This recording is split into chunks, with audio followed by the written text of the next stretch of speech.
Teman-teman, selanjutnya kita akan membahas materi apa nih yang belum. Yang belum adalah pemakaian tanda baca. Pemakaian tanda baca. Kita ke tanda baca yang pertama, yaitu tanda titik.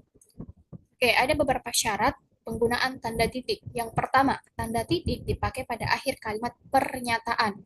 Ini jelas, jadi setiap ada kalimat, kalimat akhirnya itu harus diikuti dengan tanda titik. Contohnya, mereka pergi ke sekolah, kami akan datang ke pesta kamu. Nah, sekolah dan kamu itu merupakan akhir kalimat pernyataan, jadi harus dibubuhi dengan tanda titik. Kemudian yang kedua, tanda titik dipakai di belakang angka atau huruf dalam satu bagan, ikhtisar, atau daftar. Contohnya, satu, kondisi kebahasaan di Indonesia. A, titik bahasa Indonesia, satu kedudukan, dua fungsi. B, bahasa daerah, satu kedudukan, dua fungsi, dan seterusnya. Nah, kalau ini jelas, jadi setiap ada bagan, ikhtisar, atau daftar itu perlu diikuti dengan tanda titik. Sama seperti jika kita menulis makalah atau apapun itu, pasti akan diikuti dengan tanda titik. Next, yang ketiga, tanda titik dipakai untuk memisahkan angka, jam, menit, dan detik yang menunjukkan waktu atau jangka waktu. Contohnya, pukul 3 lewat 45 menit lewat 20 detik, atau jam 5 lewat 30 menit lewat 25 detik. Ini jelas ya. Yang keempat, tanda titik dipakai dalam daftar pustaka di antara nama penulis, tahun, judul, tulisan yang tidak berakhir dengan tanda tanya atau tanda seru, dan tempat terbit. Contohnya, Pusat Bahasa Departemen Pendidikan Nasional 2008, Peta Bahasa di Negara Kesatuan Republik Indonesia, Jakarta. Kemudian, Meolino Anton M. 1989, Kembara Bahasa Jakarta Gramedia. Nah, ini juga jelas, jadi setiap eh, antaranya itu harus diikuti dengan tanda titik antara nama penulis, tahun, judul, tulisan, dan tempat terbit. Yang kelima, tanda titik dipakai untuk memisahkan bilangan ribuan atau kelipatannya yang menunjukkan jumlah. Contohnya, Indonesia memiliki lebih dari 13.000 pulau. Nah, ini menunjukkan jumlah pulau, jadi harus diikuti oleh tanda titik. Kemudian, pembangunan masjid megah itu telah menghabiskan dana sebesar 500 juta rupiah. Nah, ini juga jelas karena menunjukkan jumlah. Selanjutnya, tanda koma. Tanda koma dipakai di antara unsur-unsur dalam suatu pemerincian atau pembilangan. Contohnya, pisang, mangga, durian, dan jeruk adalah buah kesukaanku. Satu, dua, tiga. Ini jelas, jadi setiap ada unsur-unsur dalam suatu pemerincian, maka perlu ada tanda koma. Yang kedua, tanda koma dipakai sebelum kata penghubung seperti tetapi, melainkan, dan sedangkan dalam kalimat majemuk setara. Contohnya, saya ingin membeli mainan, koma, tetapi uang saya belum cukup. Yang kedua, saya suka buah anggur, sedangkan adik saya suka buah durian. Jadi sebelum kata penghubung tetapi dan sedangkan itu harus dibumbuhi dengan tanda koma terlebih dahulu. Yang keempat, tanda koma dipakai untuk memisahkan anak kalimat yang mendahului induk kalimatnya. Ingat, tanda koma dipakai untuk memisahkan anak kalimat yang mendahului induk kalimatnya. Contohnya, kalau diundang, saya akan datang. Nah, ini anak kalimat dan ini induk kalimat. Jadi, harus ada tanda koma yang mengapitnya. Berbeda dengan apabila induk kalimat apabila suatu kalimat itu didahului induk kalimat kemudian anak kalimat. Contohnya, saya akan datang kalau diundang. Nah, ini tidak perlu ada tanda koma. Kenapa? Karena induk kalimatnya mendahului anak kalimat, di mana induk kalimatnya adalah saya akan datang, dan anak kalimatnya adalah kalau diundang. Nah, berbeda dengan kalimat yang tadi, di mana anak kalimat mendahului induk kalimatnya, jadi harus ada tanda koma. Kalau diundang, saya akan datang. Contoh lainnya, agar lulus ujian, nah ini merupakan anak kalimat, kita harus belajar bersungguh-sungguh. Nah, ini merupakan induk kalimat. Jadi anak kalimatnya mendahului induk kalimatnya. Jadi harus dibumbuhi dengan tanda koma. Next, yang keempat, Tanda koma dipakai di belakang kata atau ungkapan penghubung antar kalimat seperti oleh karena itu, jadi, dengan demikian, sehubungan dengan itu, dan meskipun demikian. Contohnya, sebentar lagi kita akan UAS. Oleh karena itu, koma, kita harus belajar bersungguh-sungguh. Jadi ada tanda koma setelahnya. Contoh lainnya, orang tuanya kurang mampu. Meskipun demikian, anak-anaknya berhasil menjadi sarjana. Nah, berbeda dengan yang tadi. Yang tadi itu adalah seperti tetapi, melainkan, dan sedangkan. Itu sebelum katanya. Sedangkan yang ini setelah katanya. Yang kelima, tanda koma dipakai sebelum dan atau sesudah kata seru seperti oh, ya, wah, aduh, atau hai, dan kata yang dipakai sebagai sapaan seperti bu, dik, atau nak. Contohnya, wah, koma, bagus sekali ya gambarmu, hati-hati ya, jalannya licin. Ini jelas. Yang keenam, tanda koma dipakai untuk memisahkan petiakan langsung dari bagian lain dalam kalimat. Contohnya, kapan kamu berangkat? Ujar ayah. Kata ibu saya, koma, kita tidak boleh sombong. Jadi ada tanda koma yang memisahkan petikan langsung dari bagian lain dalam kalimat. Yang ketujuh, tanda koma dipakai di antara A, nama dan alamat, B, bagian-bagian alamat, C, tempat dan tanggal, serta D, nama tempat dan wilayah atau negeri yang ditulis berurutan. Contohnya, Makassar, 18 Mei 2022. Yang terhormat, Jalan yang terhormat Abdullah SAG, Jalan MH Tamrin nomor 15. Nah, ini juga jelas. Yang delapan, tanda koma dipakai untuk memisahkan bagian nama yang dibalik susunannya dalam daftar pustaka. Contohnya, Gunawan Ilham. Lihat nama yang dibalik susunannya. Jadi, dalam penulisan daftar pustaka, nama yang terakhir itu akan menjadi nama awal. Contohnya seperti ini. Gunawan Ilham ini merupakan namanya adalah Ilham Gunawan. Nah, tapi dalam daftar pustaka kita menggunakan nama akhirnya dulu. Jadi Gunawan Ilham. Ilham. Nah, antaranya ini yang harus ditandai dengan tanda koma. Jadi Gunawan, Ilham, 984 Kamus Politik Internasional, Jakarta, Restu Agung. Nah, sama ini Halim Amran, di mana nama sesungguhnya adalah Amran Halim. Tetapi dalam penulisan daftar pustaka namanya itu harus dibalik. Nah, kalau dibalik harus ada tanda koma yang mengapitnya. Next. Yang kesembilan, tanda koma dipakai di antara bagian-bagian dalam catatan kaki atau catatan akhir. Contohnya, Sultan Takdir Alis Jahbana, Tata Bahasa Baru Bahasa Indonesia, Jilid 2, Jakarta Pustaka Rakyat, 990 halaman 25. Atau Hari Kusuma Hilman, Ensiklopedia Hukum Adat dan Budaya Indonesia Bandung, alumni 1977 halaman 12. Nah, ini juga jelas. Jadi, dalam catatan kaki atau catatan akhir, bagian-bagiannya itu harus diikuti dengan tanda koma. Yang ke-10, tanda koma dipakai di antara nama orang atau singkatan gelar akademis yang mengikutinya untuk membedakan dari singkatan nama diri, keluarga, atau marga. Contohnya, NY, Tonyonya Aisyah, MA. Siti Aminah, SH, MKN. Jadi ada antara nama orang dan singkatan gelar akademiknya. Yang ke-11, tanda koma dipakai sebelum angka desimal atau di antara rupiah dan sen yang dinyatakan dengan angka. Contohnya 12,5 kg, 750.000. Nah, ada tanda koma untuk memisahkan. Ini jelas. Yang ke-12, tanda koma dipakai untuk mengapit keterangan tambahan atau keterangan aposisi.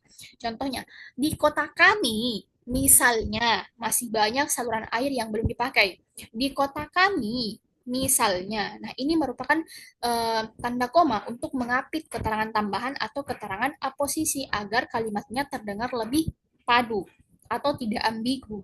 Nah, sama ini dengan ini nih. Semua siswa, baik laki-laki maupun perempuan, harus mengikuti upacara bendera. Nah, ini juga jelas.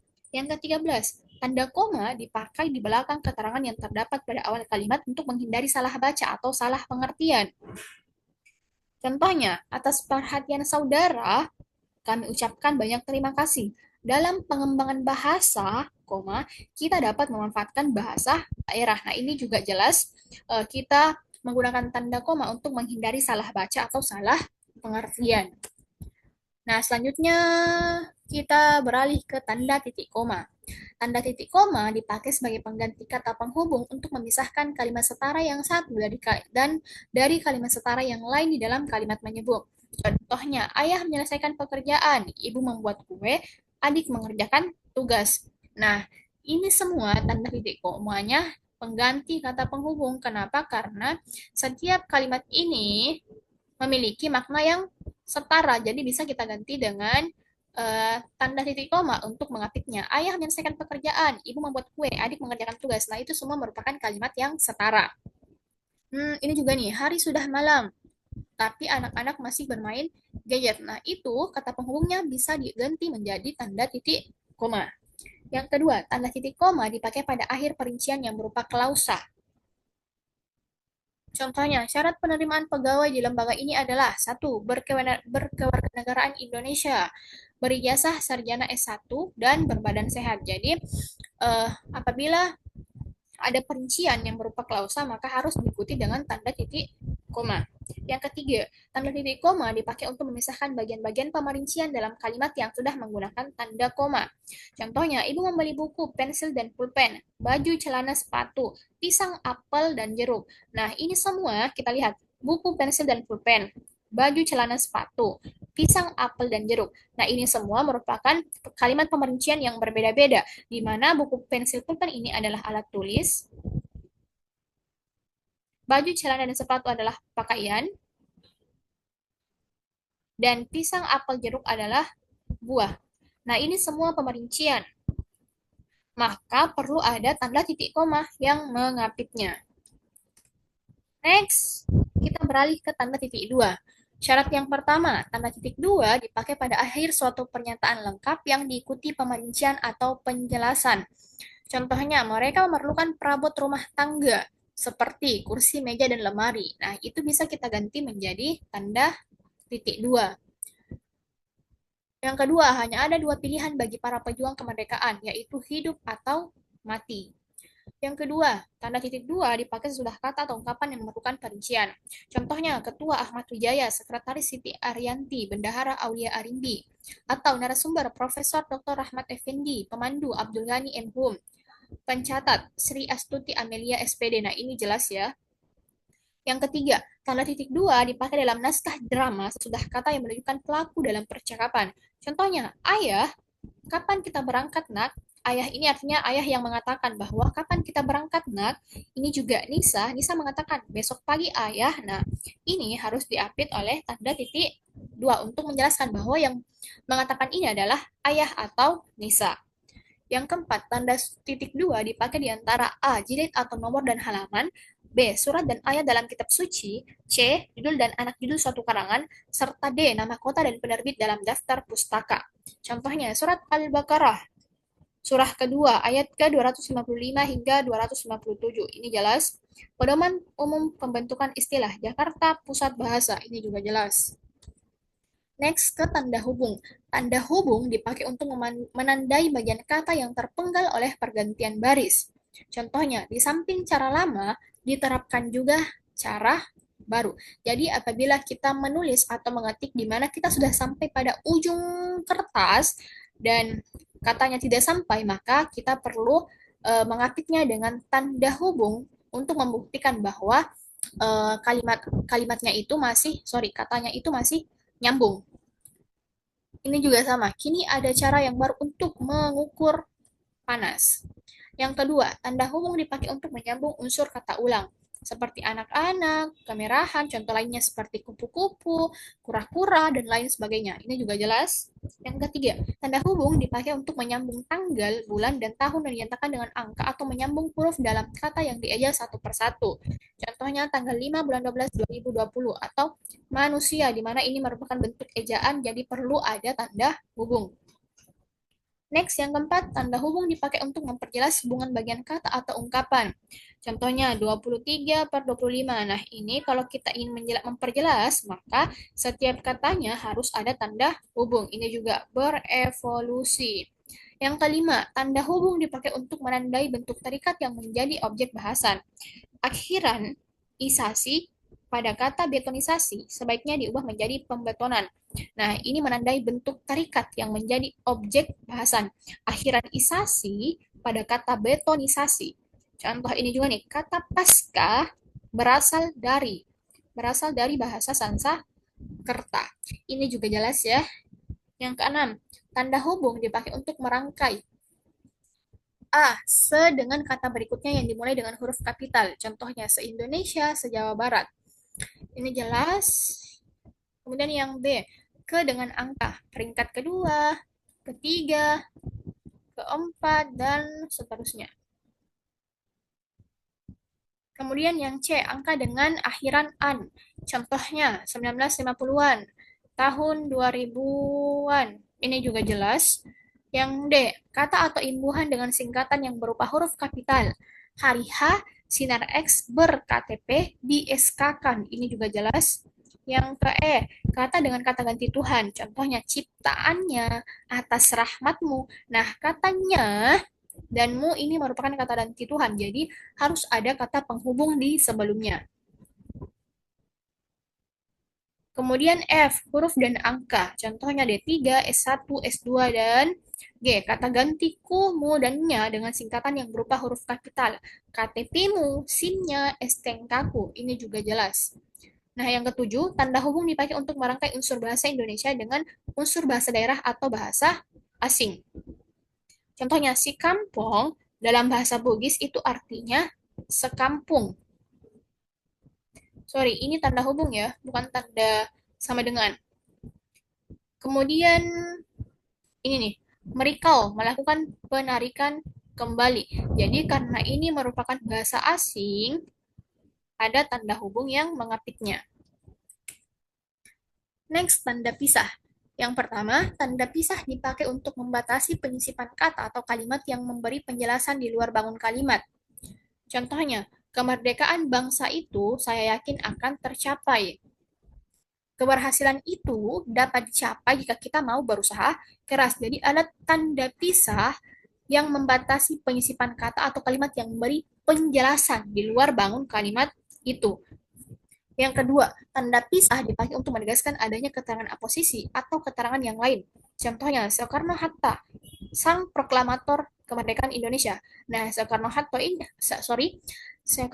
ini merupakan sang proklamator kemerdekaan Indonesia. Maka untuk memperjelasnya digunakan tanda pisah. Kemudian, pembelahan atom telah mengubah konsepsi kita tentang semesta alam. Ini sama juga perlu diikuti dengan tanda pisah. Yang ketiga, tanda pisah dipakai di antara dua bilangan, tanggal atau tempat yang berarti sampai dengan atau sampai ke. Contohnya, tahun 2019 sampai dengan tahun 2024. Jadi ini menggunakan tanda pisah, bukan tanda garis mendatar seperti ini, bukan tanda hubung ya. Ini juga sama Jakarta-Bandung, menggunakan tanda pisah, bukan tanda hubung. Yang ketujuh, tanda tanya. Tanda tanya dipakai pada akhir kalimat tanya. Nah, ini jelas. Kapan Hari Pendidikan Nasional diperingati? Siapakah pencipta lagu Indonesia Raya? Kemudian yang kedua, tanda tanya dipakai di dalam tanda kurung untuk menyatakan bagian kalimat yang disangsikan atau yang kurang dapat dibuktikan kebenarannya. Contohnya, Monumen Nasional mulai dibangun pada tahun 1961. Nah, ini belum dibuktikan kejelasannya karena mungkin berdasarkan asumsi atau hal lain, tetapi intinya belum diketahui kejelasannya, maka perlu ada tanda tanya. Kemudian ini juga, di Indonesia terdapat 740 bahasa daerah. Nah, 740 bahasa daerah ini belum bisa dibuktikan, maka ada tanda tanya yang mengikutinya. Next, tanda seru dipakai untuk mengakhiri ungkapan atau pernyataan yang berupa seruan atau perintah yang menggambarkan kesungguhan, ketidakpercayaan, atau emosi yang kuat. Nah, ini jelas ya, sering kita temukan di kalimat-kalimat atau di bacaan-bacaan. Contohnya, alangkah indahnya taman laut digunakan. Mari kita dukung gerakan cinta bahasa Indonesia. Bayarlah pajak tepat pada waktunya. Masa dia bersikap seperti itu? Merdeka. Jadi ini jelas ya. Yang kesembilan, tanda elipsis. Tanda elipsis dipakai untuk menunjukkan bahwa dalam satu kalimat atau kutipan ada bagian yang dihilangkan. Contohnya, penyebab runtuhan bangunan akan diteliti lebih lanjut. Nah, ini tanda elipsis digunakan karena ada satu kalimat atau kutipan yang dihilangkan. Sama dengan contoh selanjutnya, mungkin pelajaran akan sesuai peraturan yang berlaku. Yang kedua, tanda elipsis dipakai untuk menulis ujaran yang tidak selesai dalam dialog. Menurut saya akan lebih baik jika mungkin kita bisa menanyakan hal itu kepada. Nah, ini adalah dialog yang belum selesai, maka perlu ada tanda elipsis. Kemudian yang ke-10, tanda petik. Tanda petik dipakai untuk mengapit petikan langsung yang berasal dari pembicaraan, naskah, atau bahan tertulis. Ini jelas, contohnya merdeka atau mati, seru Bung Tomo dalam pidatonya. Kerjakan tugas ini sekarang, ujar ibu guru. Yang kedua, tanda petik dipakai untuk mengapit judul saja, lagu, film, sinetron, artikel, naskah, atau bab buku yang dipakai dalam kalimat. Contohnya, marilah kita menyanyikan lagu Indonesia Raya. Nah, ini merupakan judul lagu, maka perlu ada tanda petik. Film Ainun dan Habibi merupakan kisah nyata yang sangat digemari. Ini merupakan judul film, maka perlu dipakaikan tanda petik. Yang ketiga, tanda petik dipakai untuk mengapit istilah ilmiah yang kurang dikenal atau kata yang mempunyai arti khusus. Contohnya, tetikus. Tetikus komputer ini sudah tidak berfungsi. Nah, tetikus ini adalah makna dari kata mouse. Jadi perlu ada tanda petik untuk mengapit bahwa ini merupakan istilah ilmiah atau kurang dikenal. Nah, yang selanjutnya dilarang memberikan amplop kepada petugas. Amplop. Nah, amplop ini memiliki arti khusus, seperti mungkin uang pelicin. Jadi, perlu ada tanda petik untuk mengapitnya. Next, tanda petik tunggal. Yang pertama, tanda petik tunggal dipakai untuk mengapit petikan yang terdapat dalam petikan lain. Contohnya, apakah kamu mendengar bunyi kering-kering tadi? Nah, ini mengapit petikan yang terdapat dalam petikan lain. Jadi bunyi kering-keringnya itu harus tanda petik tunggal. Ku dengar teriakan adikku yang berkata, tolong, dan aku segera berlari ke arahnya. Nah, ini juga sama, perlu ada tanda petik tunggal untuk mengapit petikan yang sudah terdapat dalam petikan lain. Yang kedua, tanda petik tunggal dipakai untuk mengapit makna, terjemahan, atau penjelasan kata atau ungkapan. Contohnya retina yang berarti dinding sebelah mata, atau polisi yang berarti kebijakan. Nah, ini dibutuhkan tanda petik tunggal untuk mengapit makna atau terjemahannya. Next, yang ke-12, tanda kurung. Yang pertama, tanda kurung dipakai untuk mengapit tambahan keterangan atau penjelasan. Contohnya, aku membuat KTP atau kartu tanda penduduk. Jadi, ada tanda kurung yang mengapitnya untuk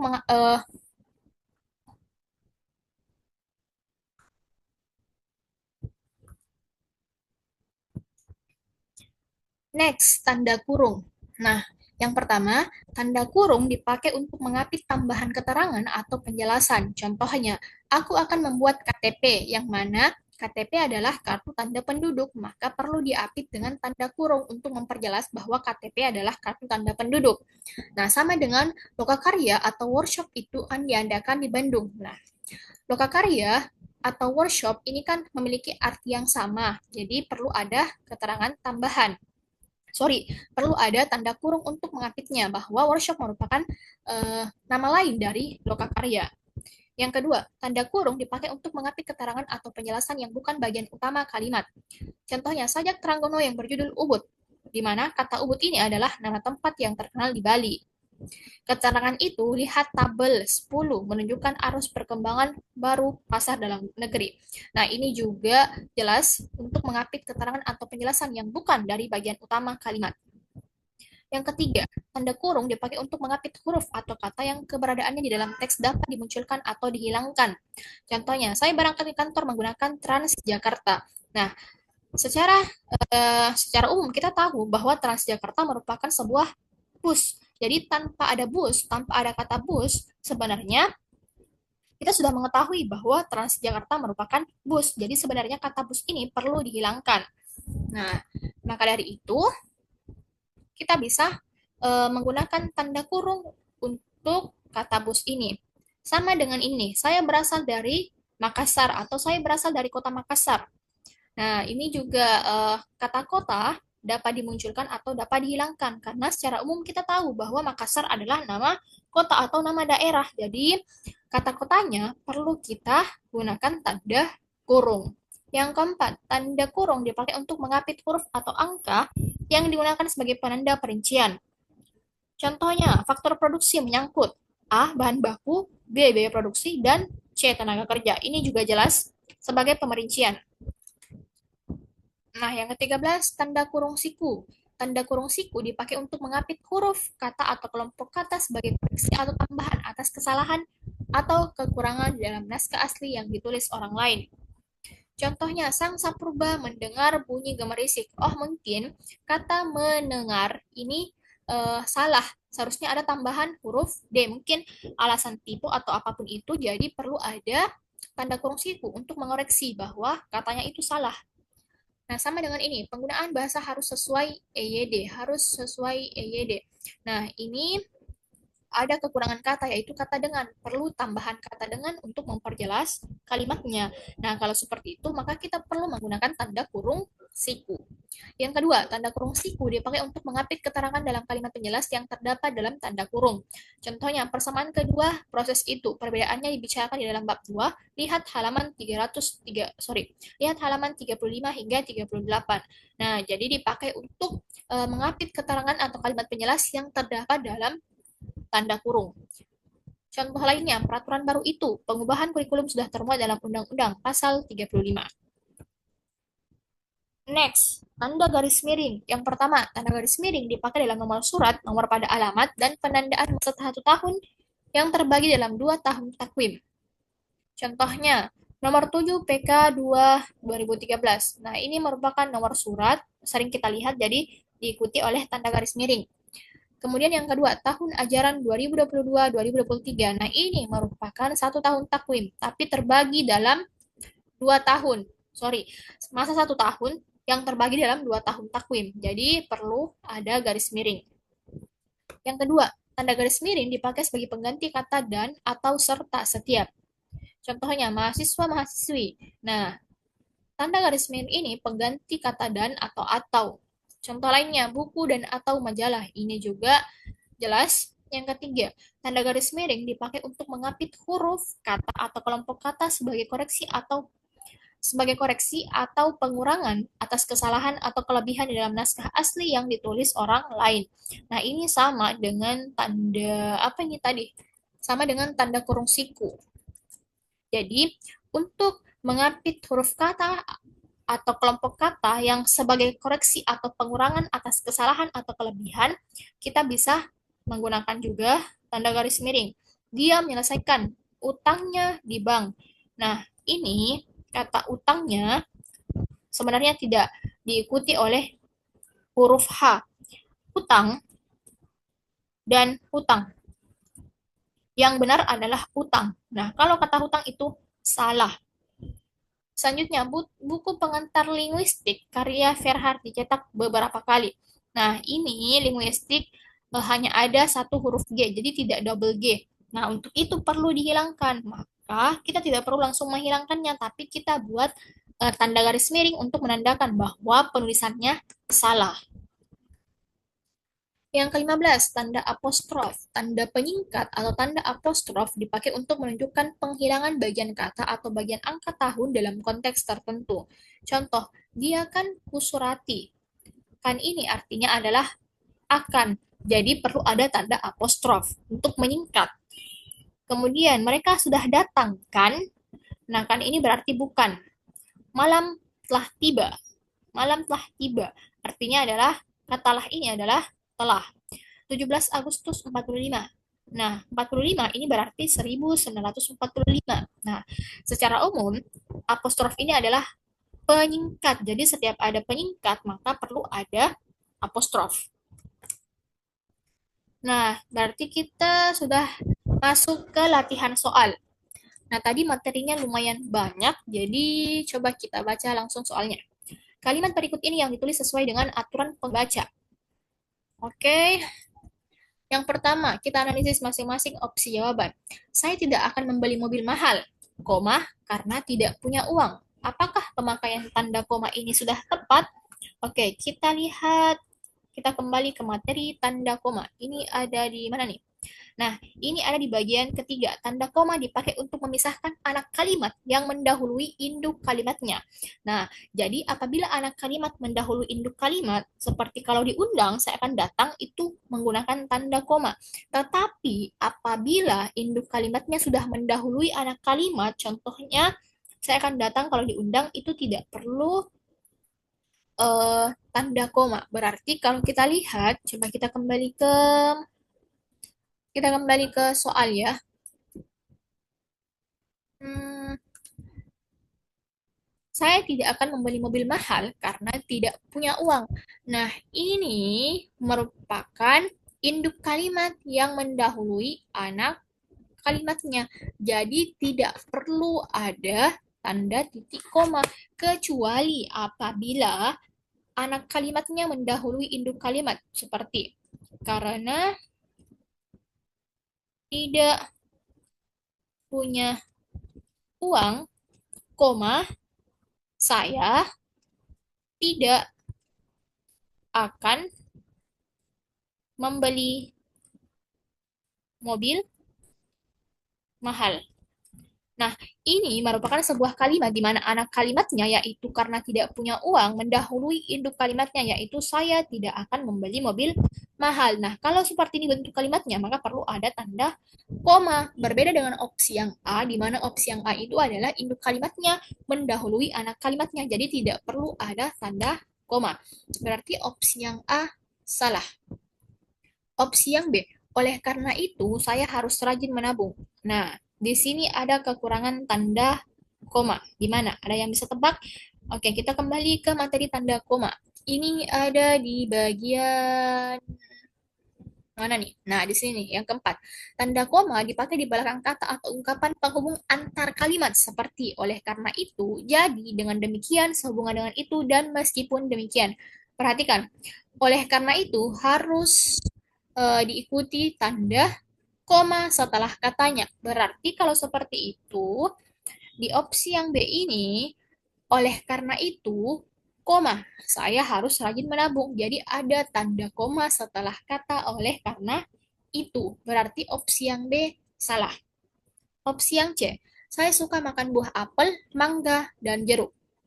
Nah, apakah ini benar kalimatnya dan penggunaan tanda bacanya? Oke, bisa kita lihat, saya suka buah apel, mangga, dan jeruk. Ini merupakan sebuah pemerincian. Jadi, kalau pemerincian perlu diikuti oleh tanda koma di setiap katanya. Nah, ini nih yang ke satu. Tanda koma dipakai di antara unsur-unsur dalam satu pemerincian atau pembilangan. Contohnya, pisang, mangga, durian, dan jeruk adalah buah kesukaanku.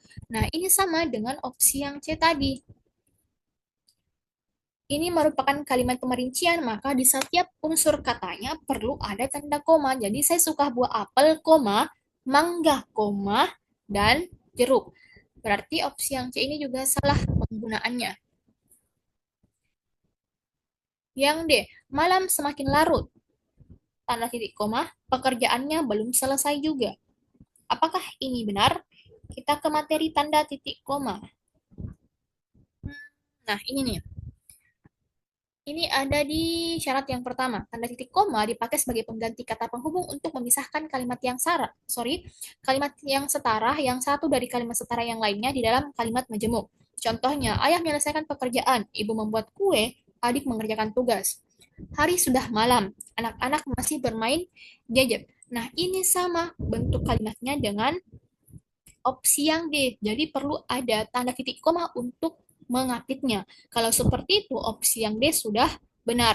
Jadi, kalimat berikut ini yang ditulis sesuai dengan aturan penggunaan tanda baca adalah opsi yang D, yaitu malam semakin larut, pekerjaannya belum selesai juga. Kita lihat opsi yang D. Aduh, kakiku sakit sekali. Aduh, kakiku sakit sekali. Ini ada di materi mana nih?